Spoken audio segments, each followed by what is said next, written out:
अरे कोरोना चुप क्यों हो गए?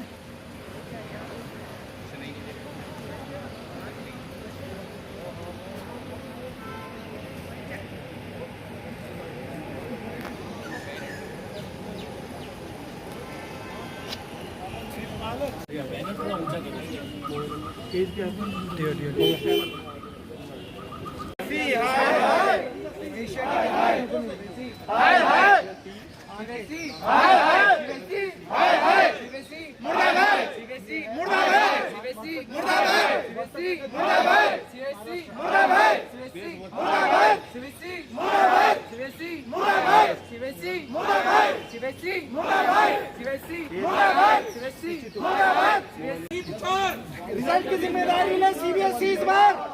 यही पुकार। रिजल्ट की जिम्मेदारी ले सीबीएसई इस बार।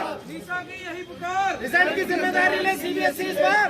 यही पुकार। रिजल्ट की जिम्मेदारी ले सीबीएसई इस बार।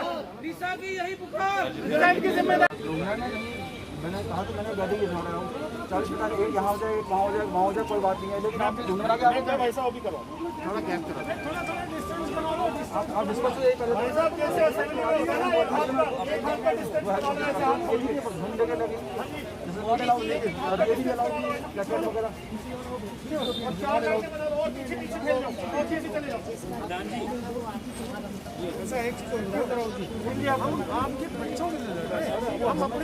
बच्चे आए थे, सुनो पता है बच्चे आए थे, बच्चों को हमने किस तरह ट्रीट किया बच्चों से तो हमारी भी लड़ाई बच्चों की है, हमारी किसी से कोई झगड़ा नहीं हुआ क्या बदल ये तो अलाउड नहीं है दूसरे हम डिस्क्राइब करता हूँ। सपोज बच्चे एक पहले साल मोदी जी अगले साल तो भी 60 नंबर लेगा, वो 90 भी ले सकता है। इन्होंने क्या किया?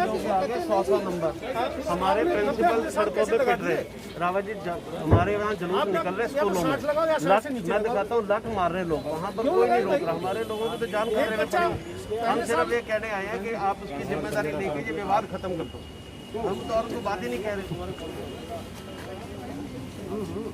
सर आपका परिचय? Doctor Sushil Gupta, president association of progressive schools Agra, देश regional convener Uttar Pradesh Uttarakhand NISA.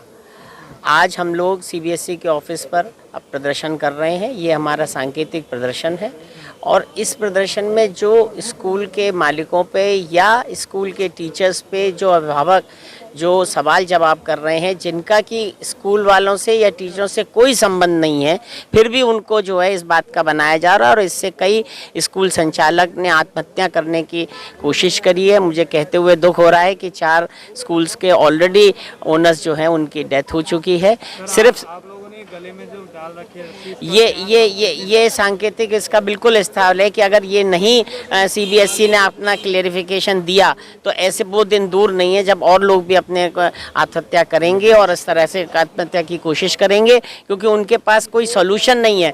कोई स्कूल की कोई और आमदनी नहीं होती है, सिर्फ फीस की एक आमदनी होती है और उससे उनके जो EIMI जो उन्होंने लोन ले रखा है उस सब की वो भरपाई नहीं कर रहे हैं। तो हमने नीसा ने पहले भी ये कहा था कि सस्ते दामों पर स्कूल वालों को लोन दिया जाए, EMI में कुछ कटौती की जाए। और मुझे CBSE से जो इस समय ज्वलंत जो परेशानी है वो यही है कि वो पहले एक प्रेस कॉन्फ्रेंस करके हमारी स्थिति को क्लियर करे और इस सब की जो भी रिजल्ट आउट हुए हैं इस सब की जिम्मेदारी CBSE ले। रेगुलेशन की पॉलिसी के अंदर जो स्कूल के पिछले 3 साल की परफॉर्मेंस है उसके बिहाफ पे बच्चों को इस साल के नंबर देने हैं, मतलब किसी और की परफॉर्मेंस की वजह से जो बच्चा इस साल बोर्ड में आना चाहिए था, अपीयर होना चाहिए, उसको नंबर, ये ऐसे कैसे हो सकता है? गुनाह किसी और का भुगतेगा कोई और, ये तो ठीक नहीं है।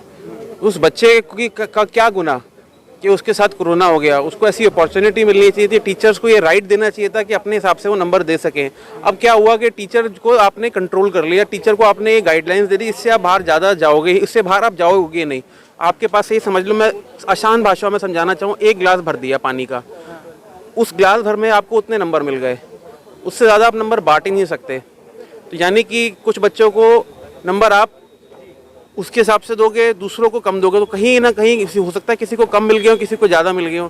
तो ये एक इनट्रांसपेरेंट प्रोसेस है, तो इसलिए हम इस पॉलिसी का विरोध कर रहे हैं। हम चाह रहे हैं कि सीबीएसई इसकी रिस्पॉन्सिबिलिटी ले, जो बच्चों का नुकसान हुआ है, जिन बच्चों के नंबर कम आए हैं, उसको रिवाइज किया जाए ताकि उन बच्चों का फ्यूचर जो है वो ख़राब ना हो सके। ये बच्चों के फ्यूचर का सीबीएसई आज के प्रोटेस्ट के बाद भी आप लोगों हाँ। की बात नहीं सुनती है, फिर आप लोग क्या करोगे? इसके बाद हम बड़ा एजिटेशन करेंगे और कोर्ट का रास्ता अपनाएंगे। हम लोगों तक जाएंगे, बच्चों तक जाएंगे, जिन बच्चों का नुकसान हो रहा है, फ्यूचर, आज आपने देखा बच्चे भी आए थे हमारे साथ जुड़े थे, उन बच्चों का फ्यूचर कहीं उनके दाखिले नहीं हो रहे, एडमिशन नहीं हो पा रहे। सीबीएसई के आगे बहुत बड़ी भूख हड़ताल करेंगे। हम इस तरह के कार्यक्रम आगे करते रहेंगे। धन्यवाद। रेडी सर, आज ये जो आप प्रोटेस्ट कर रहे हैं, क्यों कर रहे हैं, इसका थीम बताएं, क्या कारण है? इनको प्रोटेस्ट करने का एक कारण है कि सीबीएसई ने एक टेबुलेशन पॉलिसी बनाई, जिसके अंतर्गत उन्होंने एक फार्मूला दिया। हमने इसको लेकर कोर्ट में भी चैलेंज किया, जहां सीबीएसई ने कहा कि ये बहुत एक्सपर्ट्स को लेकर पॉलिसी बनाई गई है और बहुत ही ये प्रॉपर पॉलिसी है, जिसके अकॉर्डिंग हमारा तो पहले ही ये कहना था कि रिजल्ट निकालना जो है और बनाना ये सीबीएसई का काम है, अध्यापकों का काम नहीं है। लेकिन परिस्थितियां वश जो है स्कूलों से उन्होंने बनवाया किसी भी तरीके से, और उसका पूरा का पूरा जो है वो फार्मूला वो सीबीएसई ने तैयार किया। जो स्कूल्स का काम था सिर्फ उस पर एक तरह से क्लरिकल काम करने की तरह था। लेकिन जब परिणाम घोषित हुए तो हमारा उस पर पहले भी हमारा मतभेद था कि ये इससे जो है कल को मतभेद उठेंगे, लोग इस पर विवाद करेंगे, और वही सामने आया, जिससे लोगों ने बहुत मतभेद जो है इस पर उभर कर सामने आए। हमारे शिक्षकों के ऊपर हमले हुए, एक शिक्षक ने आत्महत्या भी इस मामले को लेकर उसको करनी पड़ी। तो हमारा सीबीएसई से ये कहना है कि वो एक प्रेस कॉन्फ्रेंस कर पब्लिक को ये कहे कि ये जो परिणाम घोषित किए गए उनके द्वारा बनाई गई परीक्षा नीति के अनुसार किए गए, इसमें स्कूल संचालकों का और प्रिंसिपल्स का कोई रोल नहीं है, ताकि जो अभिभावक इस समय सारी जो है गाज स्कूल्स पर, प्रशासन पर और प्रिंसिपलों पर डाल रहे हैं, और जो एक मधुर रिश्ता उनका सीबीएसई बोर्ड का, स्कूलों का और अध्यापकों का और अभिभावकों का और बच्चों का बहुत अच्छा रिश्ता था, वो भी तार तार हो चुका है। सभी जगह पर जो है हमले हो रहे हैं शिक्षकों पे। तो हमारी ये मांग है कि सीबीएसई एक प्रेस वक्तव्य जारी करे, एक सर्कुलर जारी करे और ये कहे कि ये मेरे फार्मूले के अनुसार जो है ये परिणाम घोषित हुए, इसमें स्कूल्स की कोई जिम्मेदारी ये नहीं है। ये मांग लेकर हम यहाँ आए। और दूसरा हमारी एक मांग ये भी है कि जो सीबीएसई के गवर्निंग बॉडी में जो मेंबर्स होते हैं वो सिर्फ दिल्ली से होते हैं, तो जबकि सीबीएसई एक राष्ट्रीय बोर्ड है तो पूरे राष्ट्र के मेंबर इसमें होने चाहिए, पूरे राष्ट्र से गवर्निंग बॉडी में मेंबर लिए जाने चाहिए, ताकि ऐसी परिस्थितियों में पूरे देश से आवाज़ जो है वो सीबीएसई तक पहुंचाई जा सके। ठीक सर, जी सर, आपका